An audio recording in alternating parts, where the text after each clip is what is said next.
هذا القرآن يوحدنا لطريق الخير يوجهنا الله تعالى أنزله ورسول الله معلمنا. الحمد للہ رب العالمین والصلاة والسلام علی رسولہ محمد وعلی آلہ واصحابہ اجمعین، اما بعد فاعوذ باللہ السمیع العلیم من الشیطان الرجیم، بسم اللہ الرحمن الرحیم۔ وَيَقُولُونَ، اور وہ کہتے پھرتے ہیں، آمنا باللہ، ہم ایمان لائے اللہ پر، وبالرسول، اور رسول پر، وَأَطَعْنَا، اور اطاعت کی ہم نے، ثم يتولى، پھر منہ پھیر لیتا ہے، فریقٌ، ایک گروہ، منہم، ان میں سے، من بعد ذالک، اس کے بعد، وما اولئک بالمؤمنین، اور نہیں ہیں یہ لوگ ایمان لانے والے۔ یہاں اللہ تعالیٰ نے منافق کی کچھ صفات کا ذکر کیا ہے، جو اعلان تو کرتے ہیں کہ ہم مومن ہیں، ہم ایمان لے آئے ہیں، مگر اللہ فرماتا ہے وہ مومن نہیں ہیں۔ اس کی دلیل یہ ہے کہ جب اللہ اور اس کا رسول کوئی فیصلہ کر دے، یا ان کو کہا جائے کہ آؤ اللہ اور اس کے رسول کا فیصلہ تسلیم کرو، تو وہ کہتے ہیں ہم نہیں مانتے۔ تو اس لیے یہاں دیکھیے، وَيَقُولُونَ، اور یہ منافق کہتے پھرتے ہیں، آمنا باللہ، ہم تو ایمان لائے اللہ پر، وبالرسول، اور رسول پر بھی، وَأَطَعْنَا، اور ہم نے دونوں کی اطاعت بھی کی، جو کہیں گے مانیں گے، یہ منہ سے کہہ دیتے ہیں، لیکن جب فیصلے کا وقت آتا ہے اور انہیں کہا جاتا ہے آؤ اللہ رسول سے فیصلہ کرواتے ہیں، تو ثم یتولی فریق منہم من بعد ذالک، پھر منہ پھیر لیتا ہے ایک گروہ ان میں سے اس اعلان کے بعد، کھل کے جب وہ کہہ رہے ہوتے ہیں ہم تو اللہ اور اس رسول پر ایمان لائیں اور ہم ان کی دونوں کی اطاعت کریں گے، مگر جب ان کو بلایا جاتا ہے کہ آؤ ان کی اطاعت کروائیں، ان سے فیصلہ کروائیں، تو اپنے اس اعلان سے وہ منہ موڑ لیتے ہیں۔ وما اولئک بالمؤمنین، اللہ فرماتے ہیں یہ مومن نہیں ہیں، یاد رکھنا، ان کے دل کی کیفیت کو میں جانتا ہوں۔ وَإِذَا دُعُوا إِلَى اللَّهِ، اور جب وہ بلائے جاتے ہیں طرف اللہ کے ورسولی، اور اس کے رسول کے، لِيَحْكُمَ، تاکہ وہ فیصلہ کرے، بَيْنَهُمْ، درمیان ان کے، اذا، تب، فریقٌ، ایک گروہ کے لوگ، منہم، ان میں سے، معرضون، اعراض کرنے والے ہیں، کہتے نہیں ہم اللہ رسول سے فیصلہ نہیں کرواتے،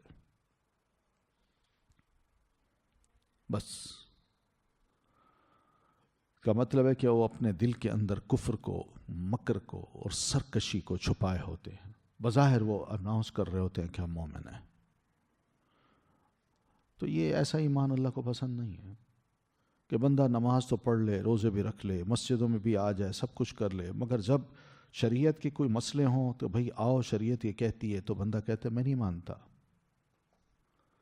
سوچیے، یہ ہمارے بھی طریقے یہی بن چکے ہیں، ہم لوگ بھی دعوت کر بیٹھتے ہیں بعض اوقات کہ ہم اللہ رسول کے فالور ہیں، محبت ہے ہمارے دلوں میں ان کی، جو وہ کہتے ہیں ہم تو ان کے فرما بردار بننے کو تیار ہیں، مگر وہ فرما برداری چند چیزوں میں، نماز، روزہ، حج، زکوٰۃ، بس اس میں نظر آئے گی، مگر جہاں خاندانی معاملات ہوتے ہیں، جہاں لڑائیاں ہوتی ہیں، اور شیطان چاہتا ہے کہ رشتہ داریوں کو میں کاٹ کے رکھ دوں، اور اللہ چاہتا ہے رشتہ داری جڑی رہے، وہاں چھوٹی چھوٹی بات پہ ہم اللہ رسول کی بات کو ایک طرف پھینکتے ہیں اور کرتے اپنی مرضی ہیں۔ تو بتائیے یہ کون سا ایمان ہے؟ آج ہم مسلمان انہی چیزوں میں پھنسے ہوئے ہیں۔ کچھ چیزیں ہیں جن کو ہم نے اپنے ایمان کا حصہ بنا رکھا ہے، اور باقی سارے دین کو خیر بات کہہ رکھا ہے۔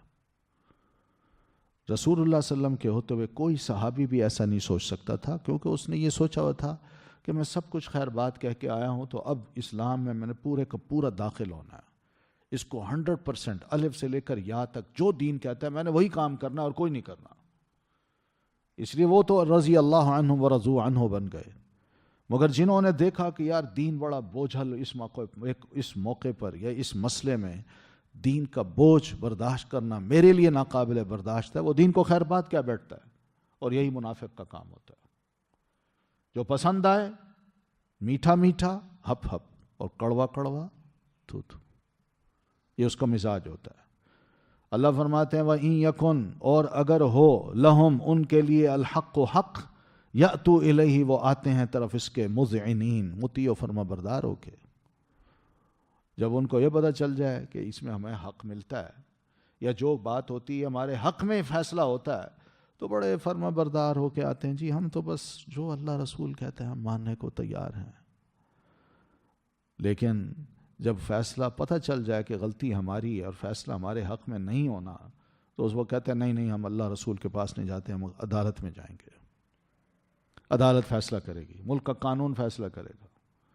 بس یہی ہے، نہ دین کے رہتے ہیں نہ دنیا کے، وہاں بھی لٹک جاتا ہے معاملہ. اور دین جو جلد از جلد فیصلہ کرنا چاہتا ہے ہم اس کو تسلیم نہیں کرتے.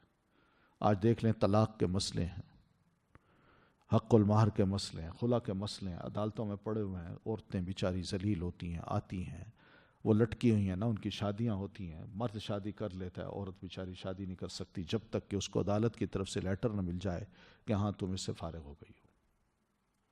اور یہ کیس چلتے ہیں 10-10 سال، 15-15 سال، عمر گزر جاتی ہے. یہ افسوسناک صورتحال ہے ہمارے ہاں کی. جبکہ شریعت کہتی ہے کہ بھئی تم ٹھیک ہے نہیں رکھنا چاہتے، آباد نہیں کرنا چاہتے تو لکھ دو 2 لفظ، میں تمہیں طلاق دیتا ہوں، کافی ہے، اور اس کو جدا کر دو، اور جو اس کا حق بنتا ہے اس کو دے کے خدا بڑے اچھے طریقے سے رخصت کر دو. بس دنیا ہے نا، چھوٹی سی باتیں ہیں. مگر چند 1 تولہ سونا 500 روپے پر بھی اس معاملے کو اتنا لٹکا دیا جاتا ہے، میں طلاق نہیں دوں گا جب تک کہ تم مجھے یہ سب کچھ نہیں دو گی. اور یہی حال ہماری خوشیوں میں، ناراضگیوں میں، اور پھر اس کے ساتھ ساتھ میت کے موقع پر، جنازے کے بعد کی رسموں میں. آپ دیکھ لیں، اللہ رسول جو کہے ایک طرف، اپنی خواہش، اپنی ناک اونچا رکھنا، برادری میں اپنا نام رکھوانا، یہ سب ایسی چیزیں جو ہم چاہتے ہیں کہ نہیں، یہ فوقیت رکھتی ہیں. اللہ رسول کی بات فوقیت نہیں رکھتی. افی قلوبہم مرض، کیا ان کے دلوں میں کوئی بیماری ہے؟ ام یا ارتابو، وہ شک میں پڑ گئے ہیں. ام یخافون، یا وہ ڈرتے ہیں، ان یحیفا، کہ ظلم کرے گا اللہ علیہم ان پر، ورسول، اور اس کا رسول. بل نہیں، بلکہ اولئک هم الظالمون، یہی وہ ہیں جو ظالم ہیں. یعنی دین کے بارے میں کیا ان کے دلوں میں کوئی بیماری ہے؟ بیماری سے مراد کیا ہے؟ کیا نفرت ہے ان کو دین سے؟ کیا مسئلہ ہے ان کے دل میں؟ کیوں نہیں قبول کرتے؟ جب نہیں کر رہے تو اس کا لگتا ہے کہ ان کا دل بیمار ہے اور اس کے اندر کوئی نفاق ہے یا کفر ہے. ام ارتابو، یا وہ شک میں پڑ گئے ہیں کہ اللہ جو قرآن اتار رہا ہے شاید اس کی کتاب نہیں ہے یہ، یا رسول اللہ صلی اللہ علیہ وسلم جو دعویٰ کر رہے ہیں کہ میں اللہ کا رسول ہوں شاید یہ اللہ کے رسول نہیں ہے، یا یہ جو فیصلہ کریں گے یہ اپنی طرف سے کریں گے، اللہ کی طرف سے نہیں ہوگا. کیا یہ شک میں پڑے ہوئے ہیں؟ او ام یا یخافون، وہ ان کو اس بات کا ڈر ہے کہ ان یحیف اللہ علیہم، کہ اللہ ان پر ظلم کرے گا. تم آؤ، تمہیں انصاف ملے گا، آؤ تو صحیح دین کی عدالت میں. کس چیز کا تمہیں خوف ہے؟ تو ان تینوں میں کوئی ایسی چیز ہے جس کی وجہ سے تم پیچھے ہٹتے ہو اور پورے دین کو نہیں لیتے. ورنہ نہ اللہ ظلم کرنا چاہتا ہے تم پر، اور نہ ہی کوئی دین میں کوئی شک ہونا چاہیے تمہیں. یہ یقینی فیصلے ہیں، حتمی فیصلے ہیں، صحیح فیصلے ہیں، تمہاری اپنی بہتری کے فیصلے ہیں. اور پھر یہی ہے کہ تمہارے دلوں میں کوئی بیماری ہے، اور دل بیمار ہوتا ہے، یاد رکھیے. تو اس لیے اللہ فرماتے ہیں اصل بات یہ نہیں ہے، بات یہ بل اولئک هم الظالمون، بلکہ یہی وہ لوگ ہیں جو ظالم ہیں. انما کان قول المؤمنین، بے شک ہے قول مومنوں کا، اذا دعو، جب وہ بلائے جاتے ہیں، الی اللہ، طرف اللہ کے، ورسولہ، اور اس کے رسول کے، لیحکم، تاکہ وہ فیصلہ کرے، بینہم، درمیان ان کے، ان یقولوا، کہ وہ کہتے ہیں، سمعنا و اطعنا، سنا ہم نے اور اطاعت کی ہم نے. واولئک، اور یہی لوگ ہیں، ہم وہ، المفلحون، جو فلاح پانے والے ہیں. منافقوں کی پیچھے بات کہی ہے کہ ان کو جب اللہ اور اس کے رسول کے فیصلے کی طرف بلایا جاتا ہے کہ آؤ شریعت سے فیصلے کرواؤ، تو وہ دائیں بائیں دیکھتے ہیں، منہ موڑ لیتے ہیں، کہتے ہیں ہم سے نہیں ہوتا. تو اللہ فرماتے ہیں یہ پھر اہل ایمان کا تو کام نہیں ہے. اہل ایمان کا تو کام یہ ہوتا ہے کہ جب بھی انہیں اللہ اور اس کے رسول کی طرف بلایا جائے کہ آؤ اپنے جھگڑے کا فیصلہ ہم اللہ اور اس کے رسول سے کرواتے ہیں، تو وہ فوراً کیا کہتے ہیں؟ سمعنا و اطعنا، بالکل ٹھیک، ہم سنتے بھی ہیں اور ہم کہنا بھی مانیں گے. یعنی یہ جو بات کہی جا رہی ہے کہ آؤ اللہ اور اس کے رسول کی طرف، واقعی اس طرف کان دھر دیا ہم نے، ہمیں تو اللہ رسول کی طرف جانا چاہیے، ہم کسی اور عدالت میں کیوں جائیں؟ اور پھر یہ بھی کہ جو اللہ رسول کہیں گے ہم ان کو مان لیں گے، چاہے اس میں ہمارا کتنا ہی نقصان ہوتا ہے، کتنا ہی فائدہ ہوتا ہے۔ اللہ فرماتے ہیں اہل ایمان کا تو یہ کام ہونا چاہیے، منافقو تم خود سوچو تم کس قسم کے مومن ہو، زبان سے کہتے ہو مگر دل میں تم اسلام کے فیصلوں کو قبول کرنے کے لیے تیار نہیں، شریعت کے فیصلوں کو ماننے کے لیے تیار نہیں، ورنہ کامیاب کون لوگ ہیں؟ اللہ فرماتے ہیں یہی مومن جو سنتے ہی کہیں کہ ہم نے سن بھی لیا اور ہم واقعی اللہ رسول سے اپنے فیصلے کروانا چاہتے ہیں اور جو کریں گے ہم مان لیں گے، تو اولئک هم المفلحون، یہی لوگ ہیں جو صحیح معنوں میں کامیاب ہونے والے ہیں۔ یہ اصل وقت تو اس وقت پتہ چلتا ہے نا انسان کا، جب آپس میں جھگڑ رہے ہوں اور دین کچھ فیصلہ کرتا ہو، دنیاوی عدالتیں کچھ کہتی ہوں، اور بندے کا دل یہ دیکھ رہا ہو کہ میں فائدہ زیادہ سے زیادہ کہاں سے اٹھا سکتا ہوں اور دوسرے فریق کو کتنا زیادہ سے زیادہ نقصان پہنچا سکتا ہوں۔ اس موقع پر بندے کا امتحان ہوتا ہے کہ وہ کتنا کھل کے اعلان کرتا ہے کہ اللہ اور اس کے رسول کی بات کو سنوں گا اور اسے کوئی مانوں گا۔ تو یہی لوگ ہیں جو کل بھی کامیاب ہوں گے اور آج بھی دنیا میں کامیاب ہوں گے، کیونکہ یہ سچے مومن ہیں۔ وَمَن يُطِعِ اللَّهَ، اور جو کوئی اطاعت کرے گا اللہ کی، وَرَسُولَهُ، اور اس کے رسول کی، وَيَخْشَ اللَّهَ، اور ڈرے گا اللہ سے، وَيَتَّقْهِ، اور وہ تقوی کرے گا اس سے، فَأُولَئِكَ، تو یہی لوگ ہیں، ہم وہ الفائزون، جو کامیاب ہونے والے ہیں۔ تو اب دیکھ لیں کہ جو اللہ اور اس کی اطاعت کرے گا، یعنی جو اللہ اس کو حکم دے، رسول حکم دے، بندہ اس کو مان لے، اور جن چیز سے وہ دونوں منع کریں بندہ ان سے رک جائے، اور جو ماضی کے جتنے گناہ ہیں ان سے وہ اللہ تعالیٰ سے ڈرتا رہے، وَيَتَّقِي، اور مستقبل میں جو گناہ ہونے والے ہیں یا گناہ کا ارتکاب ہو سکتا ہے بندہ ان سے بھی ڈرتا رہے، تو اللہ فرماتے ہیں یہی تو لوگ ہیں جو کامیاب ہوں گے، ہر خیر ان کو نصیب ہوگی، دنیا اور آخرت کے ہر شر سے یہ لوگ بچ گئے۔ لیکن جو نہیں مانتے ان کا بڑا نقصان ہوتا ہے۔ سیدنا عمر رضی اللہ تعالی عنہ نے، ایک ان کے شاگرد تھے زیاد ابن حدیر، تو انہیں فرمایا هل تعرف ما يهدم الاسلام، کیا تمہیں پتہ ہے کہ کون سی چیز اسلام کی بنیاد کو ڈھا دیتی ہے؟ یہ اسلام کی عمارت جو بندہ اپنی سمجھتا ہے میں مسلمان ہوں، اس کی اسلامیت کو، اس کے ایمان کو کون سی چیز ڈھاتی ہے تمہیں پتہ ہے؟ تو وہ کہتے ہیں، میں نے کہا لا، میں نہیں جانتا۔ تو آپ نے فرمایا سنو، یہدمہ ذلۃ العالم، عمارت جو اسلام کی ڈھاتی ہے وہ ایک عالم کا پھسلنا ہے۔ جب عالم صحیح بات کو کہتے کہتے غلط بات کہہ دے تو اس کے بہت سے فالورز پیدا ہو جاتے ہیں، وہ کہتے ہیں ٹھیک یہ کہتا ہے، وہ غلط بات کو ماننے کے لیے تیار ہو جاتے ہیں، اور اس طرح وہ خود نہیں پھسلتا بلکہ بہتوں کو پھسلاتا ہے، اور اس طرح اس کی اپنی عمارت بھی گر جاتی ہے اسلام کی، دین کی، اور لوگوں کی بھی عمارت وہ گرا دیتا ہے۔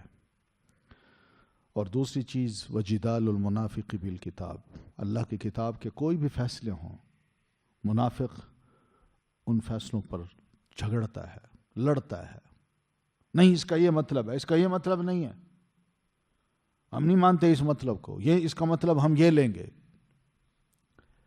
تو اللہ کی کتاب ہے بھائی، اس میں تمہارا میرا مطلب نہیں چلتا، جو اللہ نے فرمایا وہی لو، اس میں جھگڑنا بھی کفر ہوتا ہے۔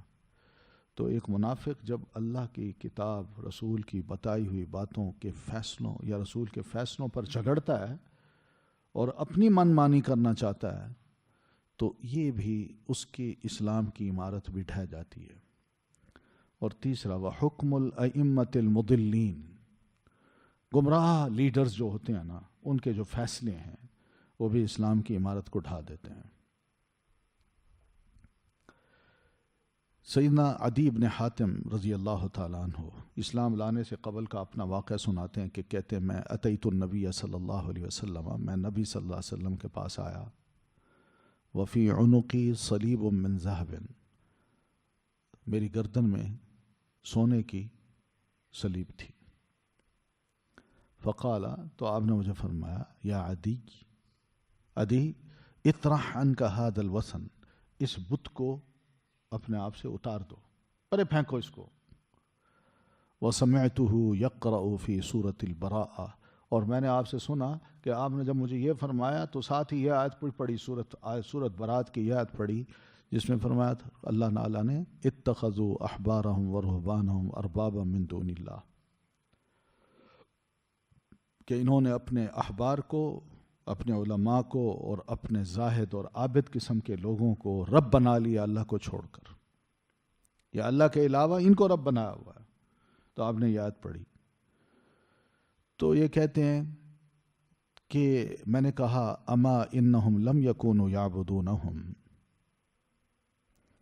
نہیں. تو آپ نے فرمایا یہ آیت پڑھ کے آپ نے فرمایا سنو عدی، یہ جو عیسائی ہیں یہ اپنے ان علماء کی اور اپنے ان زاہد اور عابد لوگوں کی، نیک لوگوں کی عبادت نہیں کرتے تھے، وَلَكِنَّهُمْ كَانُوا إِذَا أَحَلُّوا لَهُمْ شَيْئًا، بلکہ مسئلہ یہ تھا کہ یہی زاہد، عابد اور علماء ان کے جب کسی شے کو حلال قرار دیتے تو استحلوه، تو یہ بھی اس کو حلال سمجھتے تھے.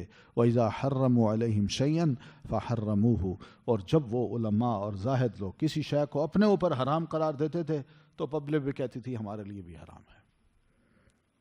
کیونکہ زاہد عابد اکثر لوگ یہی کچھ کرتے ہیں. میں زاہد آدمی ہوں، مجھے کیا ضرورت ہے اچھے کھانوں سے، اچھے پہناوے سے، اچھے کپڑوں سے، میں دنیا دار بندہ تھوڑی ہوں. تو اپنے لیے ان چیزوں کو حرام قرار دیا تو پبلک نے بھی کہا ہمارے بزرگوں نے اس کو حرام قرار دیا تو ہمارے لیے بھی حرام. یہ ہے وہ رب بنانا، یہ ہے وہ رب بنانا. تو مومن کا کام کیا ہوتا ہے؟ بس اللہ رسول جو کہتے ہیں فوراً کہے سمعنا واطعنا، اور کوئی کام نہ کرے. وَأَقْسَمُوا بِاللَّهِ، اور انہوں نے قسمیں کھائیں اللہ کی، جہد ایمانہم، پکی قسمیں اپنی. لئن امرتہم، البتہ اگر حکم دیا آپ نے انہیں، لا یخرجن، البتہ وہ ضرور نکلیں گے. قل، کہہ دیجئے، لا تقسموا، مت قسمیں کھاؤ. طاعت معروفہ، اطاعت تو جانی پہچانی ہے. ان اللہ، بے شک اللہ، خبیر، خوب خبر رکھنے والا ہے، بما تعملون، اس کی جو تم عمل کرتے ہو. یہ نبی علیہ الصلوۃ والتسلیم کو یقین دلانے کے لیے بڑی لمبی چوڑی قسمیں کھاتے کہ جناب آپ حکم تو دیں، دیکھیں تو صحیح ہم اپنی قسموں کا استعمال کیسے کرتے ہیں، اور آپ حکم دیں کہ جہاد کے لیے نکلو، دشمن کے ساتھ لڑائی لڑنی ہے اور مومنوں کے دشمن کے ساتھ لڑائی لڑنی ہے تو ہم ضرور آپ کے ساتھ نکلیں گے، ہم کو پیچھے رہنے والے ہیں. اور جہد ایمانہم کا مطلب ہے کہ جتنی بھی وہ پکی قسم کھا سکتے تھے وہ کھاتے، نبی علیہ الصلوۃ والتسلیم کو یقین دلانے کے لیے. تو جب کہ دین ہمیں یہ کہتا ہے کہ جو شخص ایک بار ہلکے الفاظ میں بھی کہتے تھا نا اللہ کی قسم، تو اس سے بڑھ کر پختہ قسم اور کوئی نہیں ہوتی. تو وہاں اس طرح کے الفاظ کہنا کہ جناب جتنی بھی ہم سے قسم اٹھائیں، جس چیز کی بھی ہم حاضر ہیں. تو یہ جتنی بھی کوشش کرتے تھے قسمیں پکی پکی اٹھانے کی کوشش کرتے تھے. تو یہ بار ظاہر ہے منافق ہیں، اوپر سے کہہ رہے ہیں اندر سے کچھ اور ہیں. تو اس لیے اللہ تعالیٰ نے فرمایا ان کو کہو لا تقسموا، ایسی قسمیں مت کھا کے مجھے دکھاؤ. بات یہ ہے تمہاری اطاعت تو ہم نے جان لی کہ تم کہتے کچھ ہو کرتے کچھ ہو، اندر سے تم جھوٹے ہوتے ہو اور زبان سے کہتے ہو ہم یہ کرنے کو تیار ہیں. اس لیے سنو، طاعت معروفہ، جو اطاعت ہوتی ہے نا، سبمیشن، وہ جانی پہچانی ہوتی ہے. پتہ چل جاتا ہے کہ کون اللہ کے رسول کی بات مان رہا ہے اور کون نہیں مان رہا. اس کے لیے کوئی زبان نہیں ہوتی، اس میں انسان کا عمل، اس کا اپنا اخلاص، اس کی اپنی کوشش وہ پتہ چلتی ہے، وہ پتہ دیتی ہے کہ بندہ کتنا مخلص ہے، کتنا اللہ رسول کا کہنا مان رہا ہے. اس کے لیے نہ کوئی خاص وقت ہوتا ہے، نہ خاص لباس پہننا پڑتا ہے، نہ کوئی خاص ایکشن کرنے پڑتے ہیں. بس چلتے پھرتے انسان کا پتہ چل جاتا ہے کہ وہ واقعی دین کا پابند ہے یا نہیں. بس اتنی سی بات ہے. اس لیے یہ جو اتنی بڑھ بڑھ کے قسمیں کھانے والی جو بات ہیں، یہ تم ہمیں تو دھوکہ دے سکتے ہو لیکن ان اللہ خبیر بما تعملون، جو بھی تم عمل کرتے ہو یہ اس دعوے کے ساتھ کہ ہم اللہ اور اس کے رسول کی اطاعت کریں گے، تو اللہ تعالیٰ تمہارے ان اعمال کے بارے میں اچھی طرح باخبر ہوگا، اسے پتہ چل جائے گا، اور چلتا ہے کہ تم اس کے حکم کی تعمیل کر رہے ہو یا اس کے حکم کے خلاف چل رہے ہو۔ تمہاری کوئی شے اللہ تعالیٰ پر مخفی نہیں ہے۔ قل کہہ دیجئے، اطیعوا اللہ، اطاعت کرو اللہ کی، واطیعوا الرسول، اور اطاعت کرو رسول کی، یعنی مخلص مسلمان بنو، اللہ کی کتاب کو فالو کرو، اس کی اتباع کرو، اور رسول اللہ صلی اللہ علیہ وسلم کی سنت کی اتباع کرو، ان کے لیے خالص بن جاؤ، اور نفاق، ریاکاری اور جھوٹ کو چھوڑو۔ یہ اصل بات تھی، ڈانٹا ہے اللہ تعالیٰ نے۔ فَإِن تَوَلَّوْا، پھر بھی اگر تم نہیں مانتے اور منہ موڑتے ہو تو یاد رکھنا اس کا وبال تم پر آئے گا۔ فَإِنَّمَا عَلَيْهِ مَا حُمِّلَ عَلَيْكُمْ مَا حُمِّلَ وَعَلَيْكُمْ مَا حُمِّلْتُمْ، تو بے شک علیہ اس رسول پر ہے، ما جو، حملہ بوجھ وہ ڈالا گیا، وعلیکم اور تم پر ہے، ما وہ جو، حملتم بوجھ ڈالے گئے تم، وَإِن تُطِيعُوهُ اور اگر تم اطاعت کرو گے اس کی، تہتدوا تم ہدایت پالو گے، وما علی الرسول اور نہیں ہے رسول پر، الا البلاغ المبین مگر پہنچا دینا کھلم کھلا۔ تو پھر بھی اگر تم اللہ اور اس کے رسول کی اطاعت نہیں کرتے تو یاد رکھنا اس کا وبال تم پر آئے گا، تم ہی نے سب کچھ بھگتنا ہے، اس کی تکلیف تمہیں پہنچے گی۔ اور رسول کا کام کیا ہے؟ جو اللہ تعالیٰ نے اس پر ذمہ داری عائد کی ہے وہ یہی ہے کہ وہ تم تک میری بات پہنچا دے، تو وہ پہنچا چکا، باقی رہے تم، تو اب تم پر یہ ذمہ داری ہے کہ تم اس بوجھ کو اٹھاؤ اور اس بوجھ پر عمل کرو۔ تمہیں مکلف کیا اللہ تعالیٰ نے، تمہیں یقین ہونا چاہیے، ایمان لانا چاہیے کہ اللہ کے حکم کی اطاعت کرنا فرض ہے، اور اس کا بندہ بننا یہ صحیح بندگی ہے۔ اگر تم یہ نہیں مانتے اور انکار کرتے ہو تو پھر یاد رکھو اللہ کی ناراضگی کا تم شکار بنو گے، اور پھر اس کی سزا تمہارا پیچھا کرے گی۔ وَإِن تُطِيعُوهُ اور اگر تم اطاعت کرو اس کی، یعنی رسول اللہ صلی اللہ علیہ وسلم کی، تو تمہیں رہنمائی مل جائے گی، حق پہنچ جائے گا تم تک، سیدھی راہ تمہیں مل جائے گی، تہتدوا سیدھی راہ تمہیں مل جائے گی، اور یہ سیدھی راہ تمہیں دنیا اور آخرت کی سعادتیں نصیب کر دے گی۔ وما علی الرسول اور نہیں ہے رسول پر، الا البلاغ المبین مگر پہنچا دینا۔ کس چیز کا پہنچا دینا؟ وحی کا، جو آپ پر اترتی ہے، اور یہ ایک حجت ہے۔ رسول جب پہنچا دیتا ہے تو بندے کے خلاف رسول اللہ کی طرف سے ایک حجت دلیل قائم ہو جاتی ہے، اور اگر بندہ نہیں مانتا اس کو تو پھر اس کے خلاف ایک دلیل بن جاتی ہے۔ تو اس لیے نبی علیہ السلام کی ذمہ داری سوائے اس کے کچھ نہیں کہ وہ اللہ کی بات کو تم تک پہنچا دے، اور تم پر سوائے اس کے اور کچھ نہیں کہ تم اللہ اور اس کے رسول کی اطاعت کرو۔ اگر تم اس کی اطاعت کرو گے تو بڑے خوش نصیبے لوگ ہوگے تم، جو تمہیں خوش نصیبی پہنچے گی جس کا تم اندازہ ہی نہیں کر سکتے۔ اور اگر خدا نہ خواستہ تم اس کی نافرمانی کرتے ہو تو پھر اپنے آپ کو برباد کرو گے۔ وعد اللہ الذین آمنوا وعدہ کیا ہے اللہ تعالیٰ نے ان لوگوں سے جو ایمان لے آئے ہیں، منکم تم میں سے، وعملوا الصالحات اور جو عمل کرتے ہیں نیک، لیستخلفنہم البتہ وہ ضرور جانشین بنائے گا انہیں، فی الارض زمین میں، کما استخلف جیسا کہ اس نے جانشین بنایا الذین انہیں جو من قبلہم ان سے پہلے تھے، وَلَيُمَكِّنَنَّ اور البتہ وہ ضرور جما دے گا، لہم ان کے لیے، دینہم دین ان کا، الذی وہ دین جو ارتضا اس نے پسند کیا ہے، لہم ان کے لیے، وَلَيُبَدِّلَنَّهُمْ اور البتہ وہ ضرور بدل کر دے گا انہیں، من بعد خوفہم بعد ان کے خوف کے، امن، یعبدوننی وہ عبادت کریں میری، لا یشرکون بی شیئا نہ وہ شریک کریں گے میرے ساتھ کسی چیز کو، ومن کفر اور جو کوئی کفر کرے، بعد ذالک بعد اس کے، فاولئک تو یہی لوگ ہیں، ہم وہ الفاسقون جو فاسق ہیں۔ یہاں اللہ تعالیٰ اہل ایمان سے وعدہ کر رہا ہے کہ میں تمہیں زمین کا جانشین بناؤں گا، زمین میں تمہیں اقتدار نصیب کروں گا۔ تو یہ بڑی اہم بات ہے جو قرآن مجید میں اللہ تعالیٰ نے وعدے کے طور پر اپنے رسول سے بھی کی اور صحابہ کرام سے بھی کی اور اہل ایمان سے بھی کی۔ تو نبی صلی اللہ علیہ وسلم کو دنیا میں آپ کے جیتے جی غلبہ دیا، آپ نے مکہ فتح کیا، خیبر فتح کیا، بحرین فتح کیا، اور سارے جزیرہ عرب میں آپ کا اقتدار قائم ہو گیا، اور یمن کی جو سرزمین تھی وہ بھی نبی علیہ الصلوۃ والتسلیم کے ماتحت ہو گئی۔ آپ نے مجوس جو حجر کے رہنے والے تھے، آپ نے ان سے جزیہ بھی لیا، اور شام کے کچھ علاقے تھے وہاں کے لوگوں سے بھی آپ نے جزیہ لیا۔ آپ صلی اللہ علیہ وسلم کو ہرقل نے، مقوقس نے، نجاشی نے، جو حبشہ کا بادشاہ تھا، ان سب نے آپ کو تحفے تحائف بھی بھیجے۔ اور پھر اس کے بعد جناب ابو بکر صدیق رضی اللہ تعالیٰ عنہ خلیفہ بنے، یعنی آپ کے بعد، اور نبی علیہ الصلوۃ والتسلیم کو طریقے کو ہی انہوں نے اپنایا۔ پورا جزیرہ عرب ان کے زیر نگیں ہو گیا۔ آپ نے اپنے مجاہدین کو شام کی طرف بھیجا، آپ نے اپنے مجاہدین کو فارس ایران کی طرف بھیجا، مصر کی طرف بھیجا۔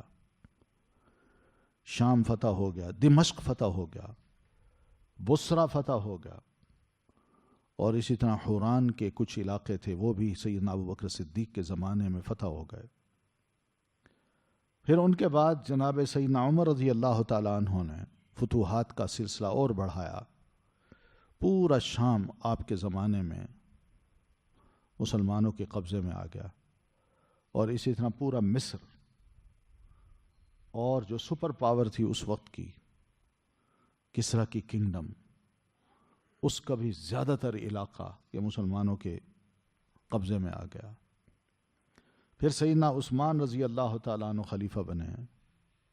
انہوں نے تو پھر اپنی حکومت کا جو ڈنکا تھا وہ مشرق کے بھی جہاں اینڈ تھا وہاں تک، اور مغرب کا جو اینڈ تھا وہاں تک انہوں نے بجایا۔ پورا اقتدار تھا زبردست قسم کا۔ کفر اور سرکش قسم کے جو لشکر تھے ان سب کو سیدنا عثمان کے دور میں ذلیل و خوار کیا گیا۔ تو یہ آیت جو ہے اس سے پتہ یہ چلتا ہے کہ اللہ نے اپنا وعدہ پہلی نبی علیہ الصلوۃ والتسلیم کے بعد جناب عثمان رضی اللہ تعالیٰ عنہ کے زمانے تک پورا کر کے دکھایا۔ نیک لوگ تھے، ایمان بھی لائے، زمین میں اقتدار بھی بخشا، زمین میں ان کو خلیفہ بھی بنایا، جانشین بھی بنایا، اور اس طرح بنایا جیسے کہ پہلے لوگوں کو جانشین بنایا تھا۔ نبی علیہ الصلوۃ والتسلیم کے بہترین جانشین سیدنا ابو بکر رضی اللہ تعالیٰ عنہ ہیں، اور ان کے بہترین جانشین سیدنا عمر رضی اللہ تعالیٰ عنہ ہیں، اور ان کے بہترین جانشین سیدنا عثمان رضی اللہ تعالیٰ عنہ ہیں۔ کیونکہ ان کے دور میں بہرحال دین کا ایک ڈنکا بجا ہوا تھا، ہر جگہ اسلام اسلام، ماشاءاللہ بڑی عزت تھی، بڑا اس کا احترام تھا، لوگ جوگ در جوگ مسلمان ہو رہے تھے۔ یہ وہ چیز ہے جس کو اللہ فرماتے ہیں وَلَيُمَكِّنَنَّ لَهُمْ دِينَهُمُ الَّذِي ارْتَضَىٰ لَهُمْ۔ اس دین کو اللہ تعالیٰ نے جمانا ہے، اور یہ دین وہ ہے جس کو اللہ تعالیٰ نے مومنوں کے لیے پسند کیا ہے، کہ اسی کے ذریعے تمہیں ایمان نصیب ہوگا، میری محبت نصیب ہوگی، میرا صحیح عقیدہ نصیب ہوگا، اور اسی کے ذریعے تمہارے اچھے عمل ہوں گے اور اللہ کو پسند آئیں گے۔ اس دین کو چھوڑیں، کوئی اور دین اپنا کے، مذہب اپنا کے یہ سارے کام کیجئے، سوال ہی پیدا نہیں ہوتا کہ زمین میں امن و امان قائم ہو یا لوگ خوش ہوں، لوگوں کو انصاف ملے۔ وَلَا يُبَدِّلَنَّهُم مِّن بَعْدِ خَوْفِهِمْ أَمْنًا۔ اور ہاں ایک اور وعدہ بھی اللہ تعالیٰ تھا کہ وہ البتہ وہ ضرور بدل دے گا انہیں بعد ان کے خوف کے امن میں۔ یعنی اس وقت تو خوف ہے نا، ہر طرف سے دشمن، چاروں طرف سے، داخلی بھی، اندر بھی بہت سے بکاؤ مال بیٹھے ہوئے ہیں، منافق بیٹھے ہوئے ہیں، انہی کے کرائے کے لوگ بیٹھے ہوئے ہیں یہاں، اور باہر سے بھی ایک تھریٹ ہوتی ہے۔ یہ مدینہ کی میں بات کر رہا ہوں، منافق بھی موجود تھے، باہر سے تھریٹ بھی تھی، ہر وقت خوف تھا مسلمانوں کو کیا ہوگا۔ تو اللہ نے فرمایا تم یہ 2 کام کرو، ایمان لاؤ، عمل صالح، اپنے ایمان کو اور پختہ کرو اور عمل صالح خوب سے خوب تر کرتے جاؤ، دیکھو میں تمہیں کیا نوازتا ہوں۔ اور اس کی بنیاد کیا ہو؟ یعبدوننی لا یشرکون بی شیئا، وہ صرف اور صرف میری ہی عبادت کریں گے اور وہ میرے ساتھ کسی چیز کو شریک نہیں ٹھہرائیں گے۔ یعنی لشکر لے کے نکلیں تو اللہ پہ توکل کر کے نکلیں، اپنے لشکر پر اور اپنے اسلحہ پر ناز نہ کریں، اپنی کثرت تعداد پہ ناز نہ کریں، بلکہ اس موقع پر اگر اللہ کا بندہ بن کے صرف اللہ تعالیٰ پر ہی یقین کر لیں کہ وہی فاتح دے، وہی نصرت عطا فرمائے گا تو فتح ہوگی، اور وہ اگر اپنی نصرت سے ہاتھ کھینچ لے تو ہماری یہ تعداد، ہمارا یہ اسلحہ کوئی کام نہیں آئے گا۔ یہ بھی عبادت ہے۔ اس طرح کا یقین مسلمان مجاہد میں ہونا چاہیے، اور اللہ پر اس قدر اعتماد ہو، ایمان ہو، اور اس کے ساتھ ساتھ نیک عمل بھی کرے۔ تو اللہ فرماتے ہیں جو اس طرح کے کام کرے گا میں ان سے وعدہ کرتا ہوں کہ میں انہیں زمین میں جانشین بھی بناؤں گا نیک لوگوں کا، اور اسی طرح ان کو زمین میں اقتدار بھی نصیب کر دوں گا۔ لیکن ومن کفر، اور جو کوئی کفر کرے بعد ذالک، اس کے بعد، فاولئک هم الفاسقون، تو یہی لوگ ہیں جو فاسق ہیں، جو نہیں مانتے۔ پھر دیکھیے گا ایسے فاسقوں کے ساتھ ہم کیا معاملہ کرتے ہیں۔ یہ اپنے آپ کو مت سمجھیں کہ ہم نیک ہیں، اللہ کی نظر میں یہ بہت بڑے فاسق ہیں، اور ان فاسقوں کو اللہ تبارک و تعالی نے مومنوں اور عمل صالح کرنے والوں کے ہاتھوں ذلیل و خوار کرنا ہے، اور وہ ہوں گے۔ ومن کفر کا مطلب ایک یہ بھی ہے کہ مومن ہونے کے بعد پھر وہ کہے نہیں جی اللہ کی نصرت نہیں آ سکتی، اللہ ہمیں اقتدار نصیب نہیں کر سکتا، میرا یقین نہیں ہے، بس تھوڑی سی نماز پڑھ لو کافی ہے، باقی اس کا شریعت، اس پر عمل اور اس کا امپلیمنٹیشن یہ ہمارے لیے مشکل ہے۔ تو یہ بھی خدا نخواستہ یہ مشکل کے الفاظ، یا میں نہیں ابھی نہیں ہو سکتا، یہ سب کفریہ کلمات ہیں۔ تو پھر اللہ فرماتے ہیں ایسے لوگ تو پھر اس تنبیہ کے بعد پھر کیا میں ان کو نیک کہوں؟ میری نظر میں تو یہ فاسق ہیں۔ تو ایسے لوگ کبھی بھی کامیاب نہیں ہو سکتے۔ تو نبی علیہ الصلوۃ والتسلیم نے اپنی لائف میں کچھ خوشخبریاں بھی، پیشگوئیاں بھی ہمیں فرما دی تھی کہ یہ وقت آ رہا ہے کہ میری حکومت یا میری شریعت کا اقتدار جو ہے وہ وہاں جا پہنچے گا جہاں کہیں دن ہوگا یا جہاں کہیں رات ہوگی۔ مراد یہ کہ پوری دنیا میں آپ فرماتے ہیں اللہ تعالیٰ نے کوئی گھر نہیں چھوڑنا، چاہے وہ جھونپڑی ہو، چاہے کچی بنی ہوئی ہو، چاہے پتوں کی بنی ہوئی ہو، کوئی بھی گھر، مگر اللہ تعالیٰ اس میں اس دین اسلام کو داخل ضرور کرے گا۔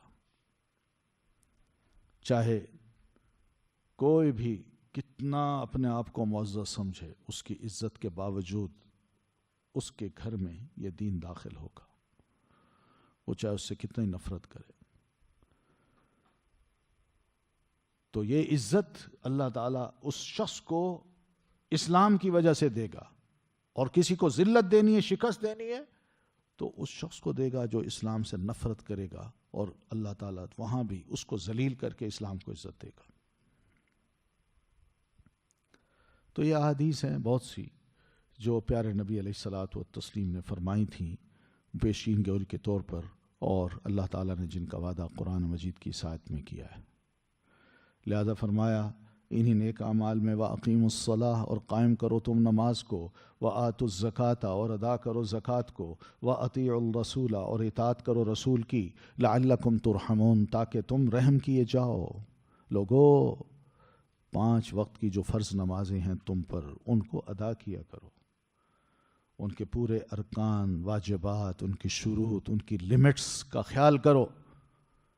اور پھر اللہ نے تمہیں اگر دولت دے رکھی ہے تو اپنے مالوں سے زکوٰۃ بھی ادا کیا کرو، اور اس کی مختلف قسمیں، کبھی صدقے کے طور پر، کبھی خیرات کے طور پر، کبھی اللہ کی راہ میں، کبھی غریب کی مدد کر کے، کبھی کھانا کھلا کے، کبھی کپڑے پہنا کے، یہ سب تمہارے مالوں کی زکوٰۃ ہے جو نکلنی چاہیے، اور فرض زکوٰۃ بھی ہے۔ اور پھر وَأَطِيعُوا الرَّسُولَ لَعَلَّكُمْ تُرْحَمُونَ، اور تم اپنے نبی صلی اللہ علیہ وسلم کے دیے ہوئے اعمال، ہدی جس کو کہتے ہیں ہدی، وَخَيْرَ الْهَدْيِ هَدْيُ مُحَمَّدٍ صلی اللہ علیہ وسلم، بہترین پیشکش، بہترین نمونہ یہ ہو سکتی ہے تو سب سے بہترین رسول اللہ صلی اللہ علیہ وسلم کی ذات ہے، وہ رول ماڈل ہیں۔ ہم نے آپ کو لے کے چلنا ہے اور آپ کی اتباع کرنی ہے، آپ سے ایک لمحہ کے لیے بھی ادھر ادھر نہیں ہونا، انحراف نہیں کرنا، اور نہ ہی آپ کے دیے ہوئے دین میں کسی قسم کی بدعت کو ایجاد کرنا ہے۔ یہ کیوں اطیعوا الرسول کیوں کہا؟ لعلکم ترحمون، تاکہ تم رحم کیے جاؤ۔ اور سب سے پہلی بات تو یہ ہے کہ جب ہم اللہ کے رسول صلی اللہ علیہ وسلم کی اطاعت کریں گے تو کل کو نبی علیہ الصلاۃ والتسلیم کے ہمارے حق میں شفاعت بھی کریں گے، اور آپ کی جو شفاعت ہے اللہ کی طرف سے ایک بہت بڑی رحمت کی صورت میں ہمیں اس کا جواب ملے گا۔ یہ وہ امن ہے جو روز قیامت اللہ تعالیٰ نے اہل ایمان کو نصیب کرنا ہے جو اس قسم کے کام کرتے ہیں۔ یہ ہے لعلکم ترحمون۔ لا تحسبن الذین کفروا، نہ ہرگز سمجھیے آپ ان کو جنہوں نے کفر کیا، معجزینہ کہ وہ عاجز کرنے والے ہیں، فی الارض زمین میں، ومأواہم النار اور ٹھکانہ ان کا دوزخ ہے، ولبئس المصیر اور یقیناً کتنی بری لوٹنے کی جگہ ہے۔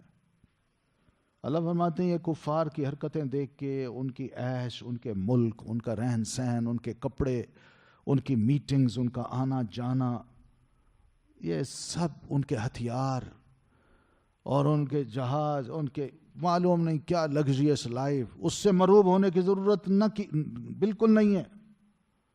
مت سمجھیے کہ یہ لوگ کفر کے ساتھ اللہ تبارک و تعالیٰ کے قانون کو توڑ کے اللہ تعالیٰ کی سزا سے بچ سکتے ہیں۔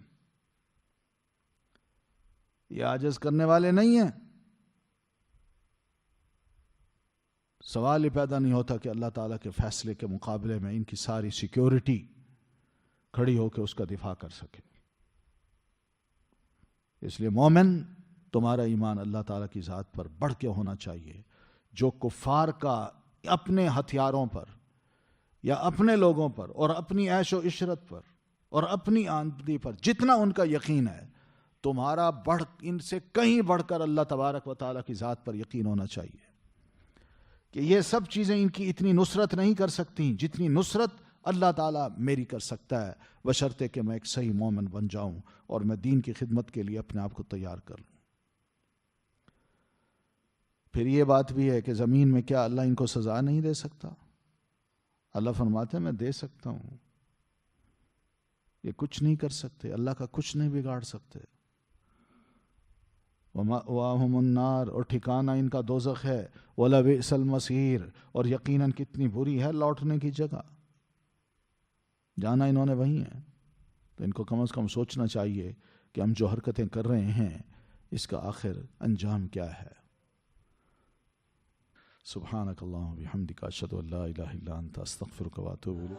اللہ تعالی انزلہ ورسول اللہ معلمنا رسول اللہ